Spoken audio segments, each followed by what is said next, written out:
Bonjour à tous, ravi de vous retrouver aujourd'hui pour une toute nouvelle vidéo sur la chaîne YouTube de Total Foot. La Major League Soccer reprend ses droits à partir de ce week-end. Coach, joueurs à suivre, recrues, outsiders, favoris, on fait un point complet sur la nouvelle saison de MLS à venir avec Adi Raphaël et Mathieu Lemay de Culture Soccer. C'est parti.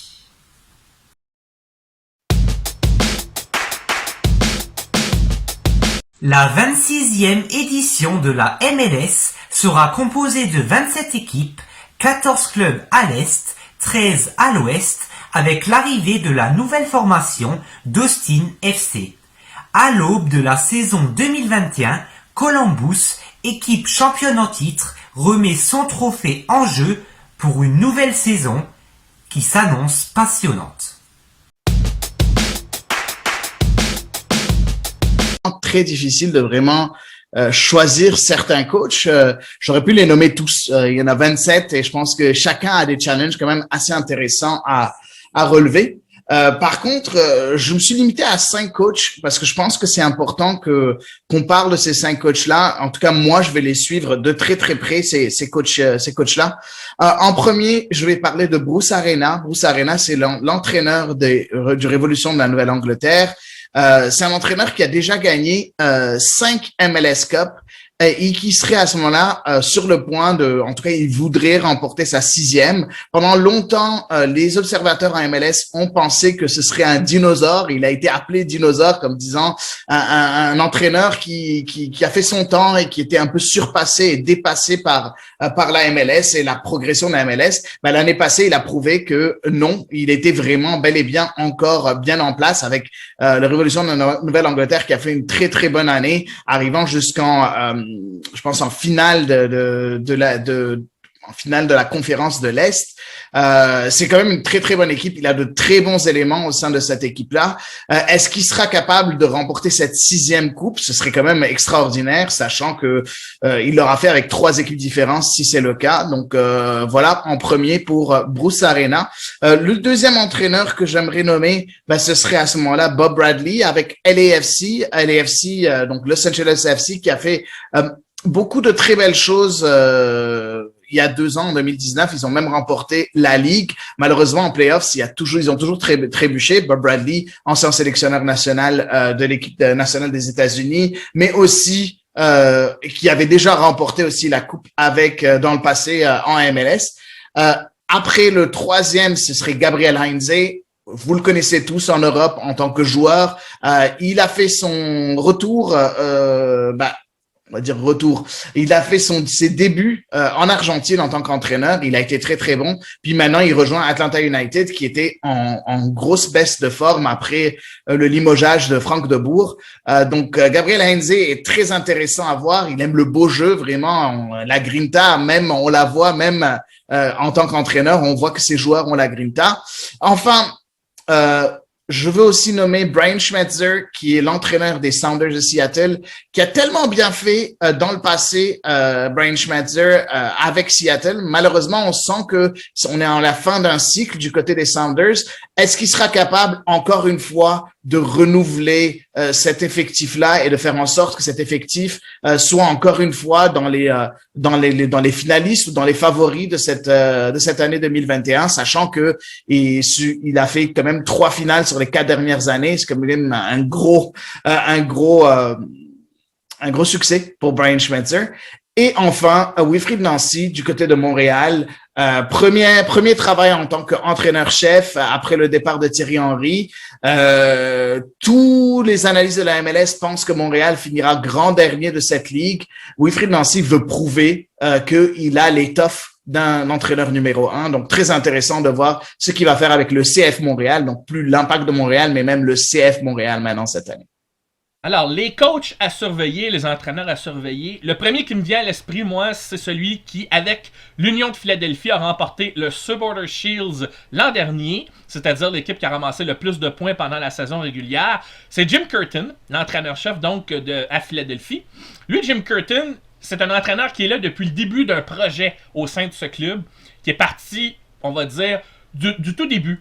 Donc, avec des joueurs issus de la formation et des jeunes joueurs recrutés ici et là. Et Jim Curtin a bâti un projet de jeu avec cette équipe qui est devenue, au fur et à mesure, une équipe offensive, mais avec une identité très affirmée. Et on a eu de la patience avec lui, parce que Jim Curtin, ses premières années, ça a été difficile, le temps que tout se mette en place.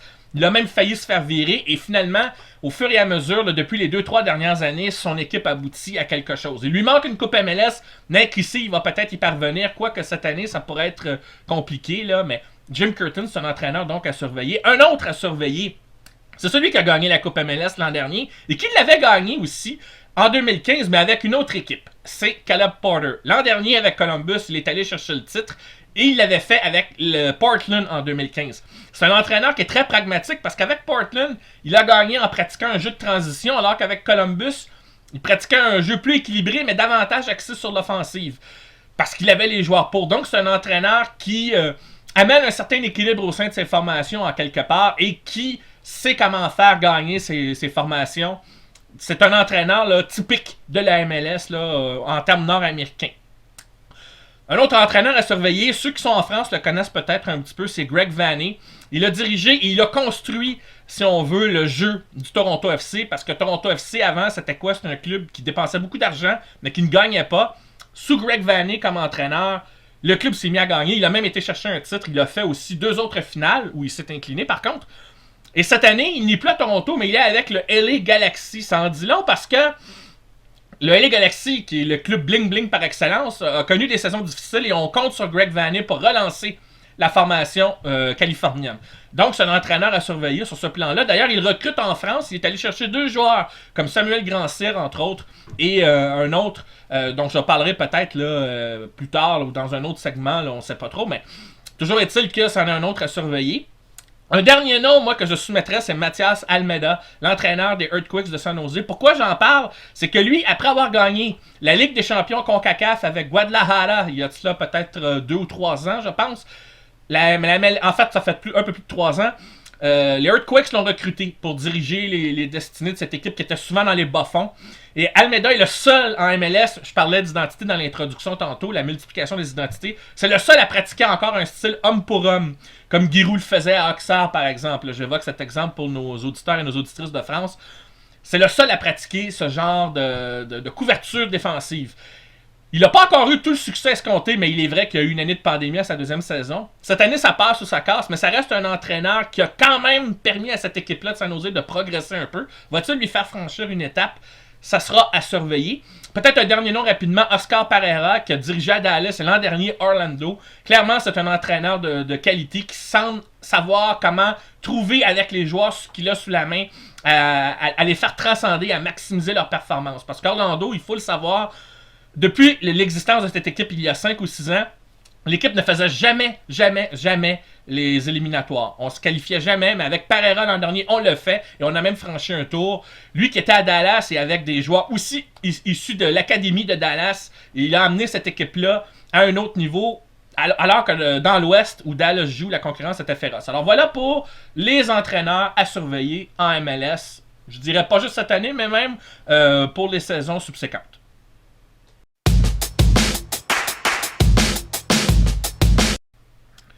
Les joueurs à surveiller. Moi, j'ai une affection pour les milieux de terrain, et en particulier les milieux de terrain, soit les milieux relayeurs ou parfois les milieux qui sont créatifs.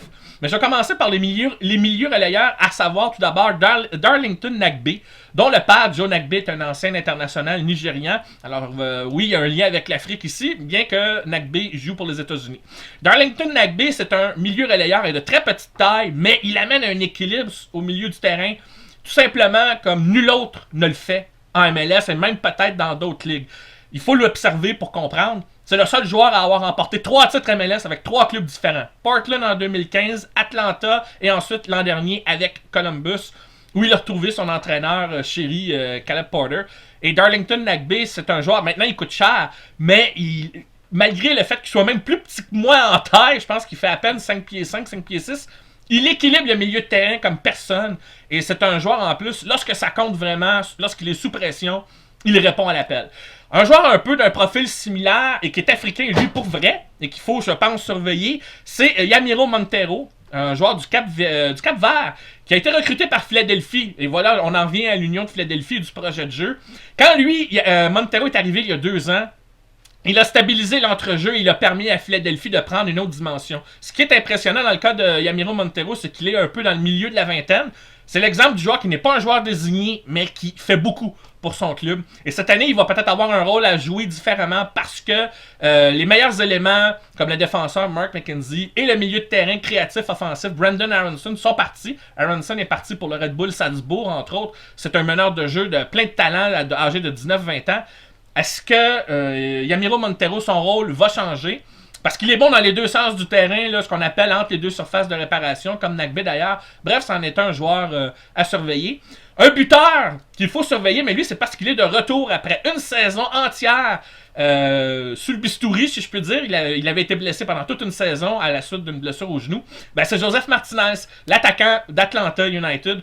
Clairement, quand ce joueur-là a été blessé, Atlanta a manqué ses services. C'est lui qui détient le record du plus grand nombre de buts marqués pendant une saison en MLS. C'est un joueur qui marque en plus de toutes les façons. Même s'il n'est pas le plus grand, il peut marquer de la tête. Il est trapu, costaud, il a de la vitesse, il a le sens aussi du jeu pour s'insérer entre les lignes défensives et aller marquer des gros buts. Il a une bonne frappe de balle. Il peut tout faire pour marquer des buts, ce joueur-là. Éventuellement, s'il connaît une autre bonne saison cette année pour se relancer, je serais pas étonné qu'on le transfère en Europe. Comme Miguel Almiron, que joue pour Atlanta, a été transféré à Newcastle. Ça paraît peut-être plus invisible qu'Alphonso Davies, qui est parti de Vancouver au Bayern de Munich. Mais Joseph Martinez est un nom à surveiller.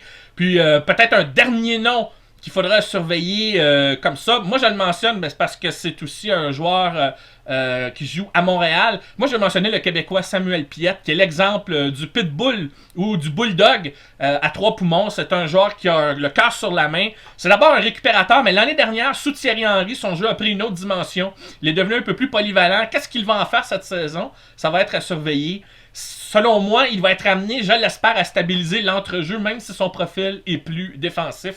Alors voilà, je voulais vous en parler. Et donc, voilà pour ce qui est des joueurs. On passe au prochain thème. Pour ce qui est des joueurs à suivre, c'est très, très, très difficile, on s'entend, pour quelqu'un qui suit la MLS de très, très proche et qui regarde énormément de matchs de MLS. Vous nommez quelques-uns, c'est quand même difficile, donc je vais quand même me prêter au jeu. J'ai souligné quelques joueurs qui sont quand même intéressants, certains que vous avez connus en Europe, d'autres que vous ne connaissez pas peut-être. Donc en premier, Carlos Vela, je pense pas que j'ai besoin de le présenter, ancien d'Arsenal qui a fait les beaux jours de LAFC. L'année passée, c'était un peu difficile à cause de la COVID, mais là, il est de retour et c'est un joueur qui est très, très bon, techniquement extraordinaire. Il a fait une saison extraordinaire en 2019. Espérons qu'en 2021, on va revoir le vrai Carlos Vela. Son compère, l'Uruguayen Diego Rossi, extrêmement jeune, qui a été un des meilleurs joueurs, un des meilleures pépites du côté de la MLS. Un Uruguayen qui, je pense, devrait partir en Europe très bientôt. Je pense qu'il a 21-22 ans maintenant. C'est un ailier très percutant, capable de marquer beaucoup de buts, donne des passes décisives aussi. C'est un peu maintenant le symbole de cette MLS là qui va aller chercher des joueurs à très fort potentiel jeunes, à très fort potentiel tout autour de l'Amérique du Sud. Donc Diego Rossi, vraiment garder un œil sur lui. Il fera bientôt un saut vers l'Europe, ça j'en suis persuadé. Après, il faut parler un peu des valeurs sûres. Les valeurs sûres comme Joseph Martinez, qui a manqué toute l'année passée avec Atlanta United, le Vénézuélien. Il est de retour à la pointe de l'attaque d'Atlanta United et je veux voir comment Gabriel Heinze va l'utiliser. Est-ce qu'il sera capable de retrouver de sa superbe et de retrouver un peu son niveau de 2019 où il avait battu le record de buts marqués en une seule saison, record qui a été battu finalement après lui par Carlos Vela. Mais Joseph Martinez, c'est un excellent finisseur, capable de finir du pied droit, du pied gauche et même de la tête. Vraiment tout un joueur, donc à surveiller bien évidemment. Après, il faut revenir un peu aux nouveaux joueurs. Je veux dire les nouveaux joueurs du point de vue où c'est des joueurs qui ont fait leur début en 2020.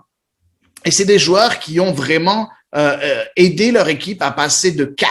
Et on parle de Lucas de la Ryan, qui y a fait partie de cette équipe de Columbus qui a gagné la MLS Cup en 2021.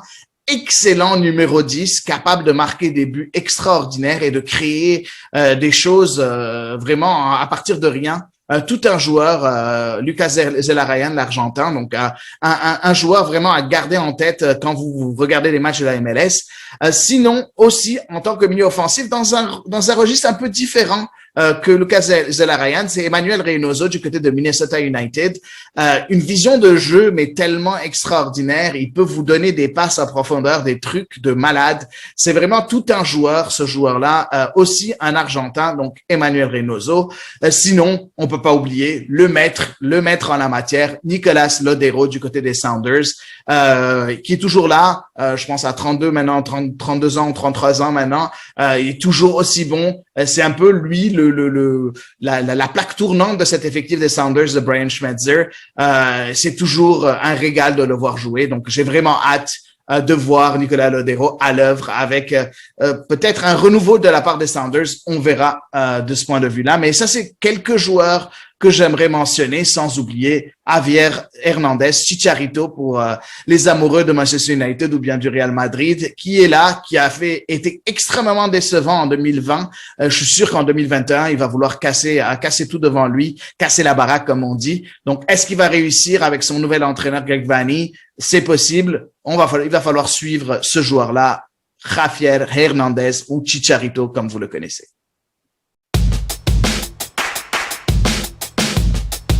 La recrue à suivre, ça dépend, hein? Le terme en MLS peut signifier aussi bien un nouveau venu dans la ligue qui est déjà un joueur établi ou tout simplement une jeune recrue. Alors on va essayer d'y aller peut-être là par choix. Tout d'abord, moi je pense que du côté des jeunes recrues, je pense qu'il faudra surveiller notamment du côté de Montréal ce jeune Égyptien qu'on est allé chercher, qu'on ne connaît pas, qui s'appelle Ahmed Hamdi. Alors, c'est un jeune joueur qui vient de El Gouna. Et il fait partie justement de toute cette confrérie, tout ce groupe de jeunes qu'Olivier Renard, le directeur sportif, va chercher, qui sont des noms qu'on ne connaît pas, mais quand il va les chercher, ces joueurs, tout à coup, se font connaître et obtiennent une plus-value. Ils se mettent en valeur et ce sont des joueurs qu'on sous-estime et qui apportent quelque chose. Et je le mentionne parce que justement, c'est un joueur qui est africain, que je ne connais pas moi-même, et dont très peu, même parmi mes confrères, ont entendu parler. J'ai bien hâte de voir ce que ça va donner dans son cas. Si on prend un joueur établi, ben moi je vous mentionne Alexandre Pato, qui a été recruté par Orlando. Pato qui est passé par, on le sait, l'AC Milan, qui a été souvent blessé, qui était un attaquant qui était très en vue à une certaine époque. Il va jouer avec Nani à Orlando sous les ordres d'Oscar Pereira. Est-ce que ça va fonctionner à Orlando? J'ai bien hâte de voir. En tout cas, comme avant-centre, il aura l'occasion de se faire valoir. Mais on peut pas garantir si ça va fonctionner ou non, mais ça sera à surveiller. Pour ce qui est des recrues à suivre, encore une fois, il y en a beaucoup. Je sais qu'on me demande de choisir une seule.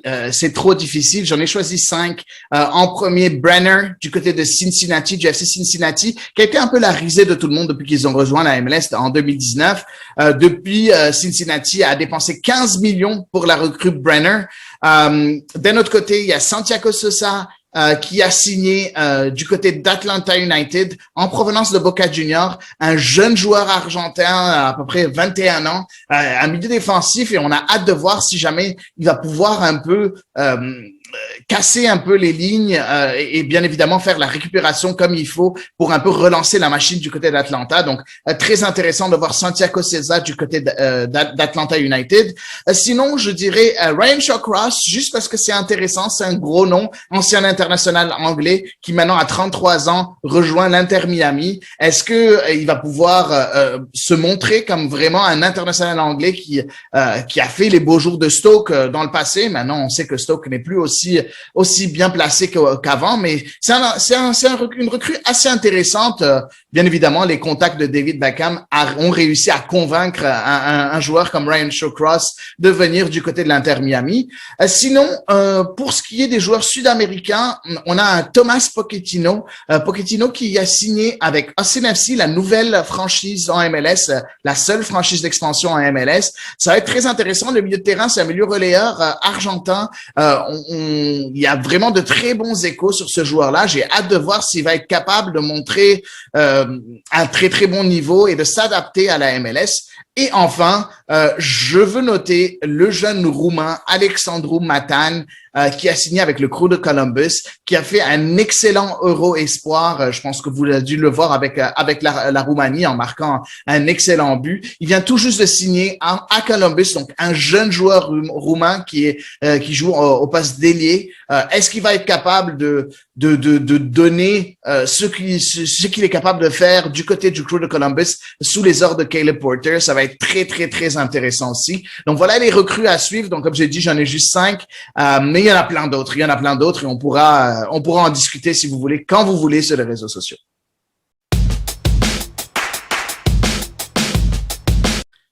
Pour ce qui est des outsiders pour le titre de la MLS Cup, c'est aussi assez compliqué d'en cerner quelques-uns.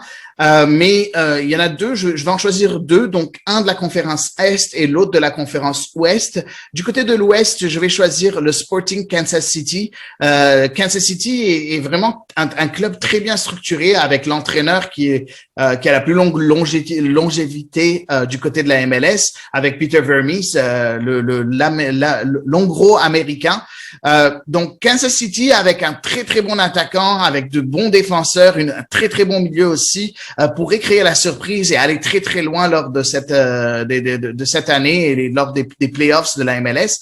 Sinon du côté de l'Est, j'ai beaucoup de mal à choisir un outsider parce que j'ai beaucoup de mal à l'identifier comme un outsider parce que c'est comme une équipe qui a gagné la MLS Cup aussi dernièrement. Mais je vais nommer Atlanta United. L'Atlanta United qui l'année passée n'a même pas fait les séries, a fini vraiment dans les bas-fonds du classement de la conférence Est. Et je pense que cette année, sous Gabriel Heinze, il y a eu beaucoup de changements. J'en ai parlé un peu plus tôt. Et je pense que Atlanta peut faire très très mal. Ça a l'air que Gabriel Heinze, on le voit déjà en Ligue des Champions de la CONCACAF, on a vu les changements qu'il a fait, c'est une équipe dominante qui est capable d'avoir la possession. Donc pour moi, c'est les deux outsiders cette année en 2021. Les outsiders, je suppose qu'on parle évidemment des clubs. Bien, le CF Montréal en est un. La plupart des gens qui font les pronostics pour la MLS les placent avant-dernier ou dernier de leur conférence dans l'Est. Et ils le font parce qu'ils ne connaissent pas beaucoup l'effectif. Ils ne connaissent pas beaucoup les joueurs et leur provenance.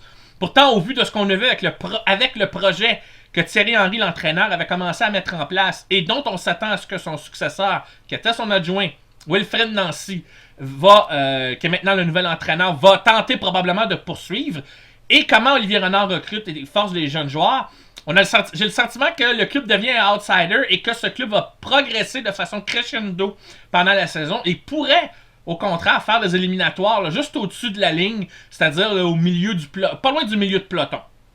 Même chose à peu près pour Vancouver, qui en est à l'an 3 de son projet, avec Marc Dos Santos, un entraîneur qu'on connaît bien ici chez nous, qui, partout où il est passé, il a gagné. Là, c'est plus compliqué à un haut niveau, mais Vancouver était en mode reconstruction, voilà, je cherchais le mot. Et Marc Dos Santos, évidemment, avec la pandémie, ça a été plus difficile, au même titre que les clubs canadiens, en termes de délocalisation. Mentalement, ça a été difficile, ça a pesé beaucoup pour les joueurs, et Vancouver n'y a pas échappé. Pour cette année, le Marc Dos Santos, je dirais pas que si ça passe ou ça casse, mais ça va être intéressant à suivre de ce côté-là. Même chose pour les Earthquakes, je pense que ça passe ou ça casse pour eux cette année, mais ils peuvent surprendre. Et le dernier outsider, c'est Nashville. L'an dernier, l'équipe d'expansion a fait les séries grâce à une tactique défensive contre toute attente. Maintenant, la question, c'est de savoir s'ils vont être capables de répéter leurs exploits cette année. En tout cas, ils vont sans doute appliquer la même méthode que l'an dernier, mais est-ce que les autres équipes vont trouver les solutions pour déverrouiller cette défense? En MLS, tout est possible, mais ça reste quand même Nashville un outsider, une équipe qu'il ne faut pas sous-estimer.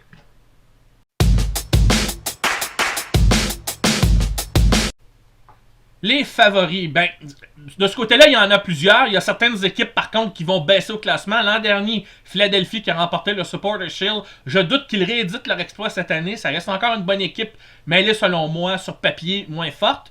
À surveiller, par contre, dans l'Est, la réémergence d'Atlanta United, dirigée par Gabriel Heinze. Cette équipe-là pourrait remonter la pente et pourrait même être parmi les favoris dans l'Est. Parce que non seulement il y a Philadelphie qui va descendre, mais il y a aussi un des favoris qui va descendre, selon moi, c'est New York City FC, qui risque quand même, selon moi, de ne pas faire les éliminatoires. Mais dans l'Est, à cause de ça, ça ouvre la porte à d'autres. Donc Atlanta, Et il y a aussi un autre club qui a été très bon l'an dernier, même s'ils ont fini à peu près au milieu du classement dans l'Est, mais qui, selon moi, va progresser encore parce qu'ils sont dirigés par Bruce Arena, qui connaît la MLS comme le fond de sa poche. C'est le Révolution de la Nouvelle-Angleterre. Je m'attends à ce que cette année, s'ils sont en santé, et ils ont fait beaucoup d'acquisitions de profondeur pendant l'entre-saison, que cette équipe-là soit probablement dans le top 3 dans l'Est, avec Atlanta United et aussi Columbus, qui pour moi, le champion en titre, est encore une équipe solide et reste parmi les favoris. Dans l'Ouest, Seattle reste parmi les favoris, mais pas pour terminer premier. Et la raison, c'est que selon moi, le Sporting a encore les ressources pour terminer premier au classement. À surveiller Colorado, une jeune équipe qui est en progression. Ça pourrait être très intéressant de les voir évoluer. Est-ce que le Galaxy va remonter la pente, tout comme le Los Angeles FC, son rival, qui a connu une saison un petit peu plus difficile l'an dernier après avoir battu un record de points il y a 2 ans?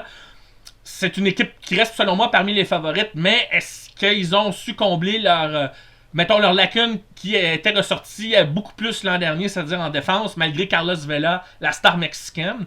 Ça reste un favori, donc, mais ça va être très serré. Il y a Portland qu'il va falloir surveiller, l'une des meilleures équipes à pratiquer le jeu de transition, mais qui fait toujours du bon recrutement et qui trouve le moyen d'aller chercher des points. Donc, dans l'Ouest, là, en gros, le Seattle, Portland, les 2 clubs de Los Angeles, peut-être Colorado et ensuite Kansas City, que je place encore, selon moi, parmi les favoris de ce groupe-là. Ça va jouer là, pas mal à 6 équipes. Ça laisse pas beaucoup de place, mais ça promet, j'avais parlé de parité, ça promet de très très bons affrontements pour la saison 2021.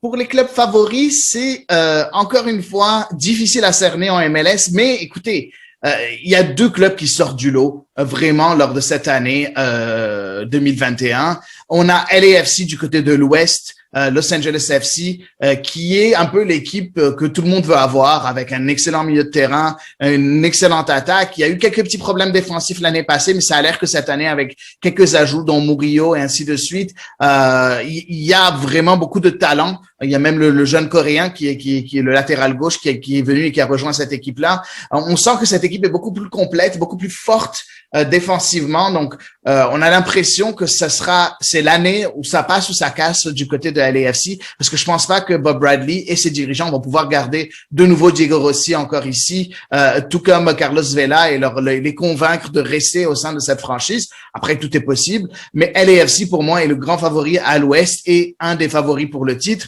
Le deuxième favori, c'est les champions en titre. C'est le Columbus Crew, donc le Crew de Columbus, une équipe qui était sur le point de disparaître. Il y a pas longtemps de ça. C'est les supporters qui ont sauvé cette équipe-là et qui ont fait en sorte que cette équipe fait encore partie de la MLS. C'est une équipe qui allait être délocalisée, mais c'est les supporters, grâce à leur mouvement, qui ont gardé cette équipe ici. Depuis, il y a eu de nouveaux propriétaires et ils ont mis les bouchées doubles.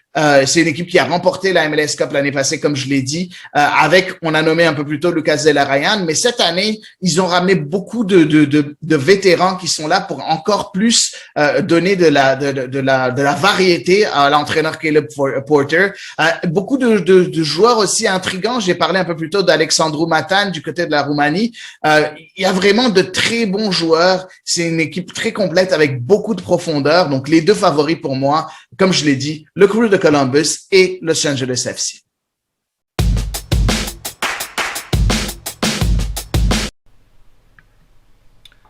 Et pour terminer ce segment MLS, comme mot de la fin, je vous dirais que la MLS est une ligue très plurielle, encore une fois, et il faut savoir l'apprécier pour ce qu'elle est. C'est une ligue qui aime la prise de risque, et si vous aimez des matchs très excitants, c'est vrai qu'il peut y avoir beaucoup de buts, et on se pose des questions sur la défense. Parfois, il y a des ouvertures, vous vous dites, mais on verrait pas ça en Europe. Mais il faut pas juger en comparaison de ce qui se fait en Europe. Je pense que de plus en plus, la MLS se définit comme étant une ligue propre, et vise peut-être plus la compétition, pas forcément au niveau de l'Europe, mais plus par rapport peut-être au Mexique, étant donné que éventuellement, la MLS aimerait ça avoir un de ses clubs qui remporte la Ligue des champions CONCACAF, qui est monopolisée par le Mexique depuis quelques années. Je pense que c'est avec cette ligue-là que la MLS veut éventuellement, ou cherche éventuellement à se comparer en termes de niveau. Et attention, là, cette année en Ligue des champions, les clubs MLS ont très bien fait lors des quarts de finale, ou plutôt en tout cas au premier tour, je pense les 8e, pardon. Les 8e de finale, il y a eu des bons résultats pour les clubs qui étaient en présence, Toronto, Portland entre autres, bref, ces équipes-là ont quand même plutôt bien performé, mais on est encore loin de la finale. Mais toujours est-il que si vous n'avez pas envie de match, c'est très rare en MLS que vous allez avoir des matchs qui sont des vraies purges. Et moi, je vous dirais pour terminer qu'il faut prendre la MLS pour ce qu'elle est et ne pas mépriser cette ligue ni la sous-estimer. Et il faut avoir un regard frais et éviter de la comparer, s'il vous plaît, là, avec ce qui se fait en Europe. Éventuellement, vous allez voir qu'il y aura peut-être d'autres Alphonso Davies, là, des stars du cru local qui vont se rendre en Europe et qui vont réussir. Davis, c'est un des premiers et il ne sera pas le dernier. Il va en avoir d'autres. Et clairement, la MLS progresse petit à petit, mais va dans la bonne direction. Alors, bonne saison 2021 à tous et à toutes. Et merci beaucoup. Pour ce qui est du mot de la fin, déjà, je veux remercier Total Foot et Lucas d'avoir fait appel à moi. C'est toujours très intéressant de parler à MLS. Je veux juste vous dire de continuer à suivre la MLS. Vous pouvez le faire sur Culture Soccer, donc le site web www.culturesoccer.com. Sinon, vous pouvez écouter aussi nos podcasts. On a 2 podcasts, un podcast sur le soccer nord-américain au complet, puis un podcast qu'on appelle CS à l'érable qui est dédié à l'actualité du soccer canadien, qui est quand même très intéressant. C'est 2 podcasts hebdomadaires qui sont là. Culture Soccer est là aussi pour vous offrir des articles. On essaie d'en écrire au moins 1 ou 2 par semaine, toujours en couvrant plusieurs ligues, pas seulement la MLS, mais aussi la USL, donc la deuxième division, la 3e division aussi de temps en temps, même si dernièrement ça a été difficile à cause de la COVID. Le college soccer aussi, donc le foot universitaire aux États-Unis, mais aussi la Ligue canadienne avec la CanPL. Beaucoup de rédacteurs qui sont là pour vous offrir du contenu de qualité. Donc, continuez à nous suivre et laissez-nous savoir si jamais vous aimez ce que vous voyez. Et puis voilà, en espérant bien évidemment une très, très bonne saison de MLS. Et voilà, à la prochaine peut-être sur Total Foot. Merci à tous d'avoir suivi cette nouvelle vidéo. Je tenais également à remercier Adi Raphaël et Mathieu Lemay qui ont répondu présent à mon invitation. Si cette vidéo vous a plu, n'hésitez pas à laisser un maximum de pouces bleus juste en dessous de cette vidéo ainsi que de vous abonner à la chaîne YouTube de Total Foot. Belle fin de semaine à tous, bon week-end, on se retrouve très vite sur Total Foot pour de nouvelles aventures.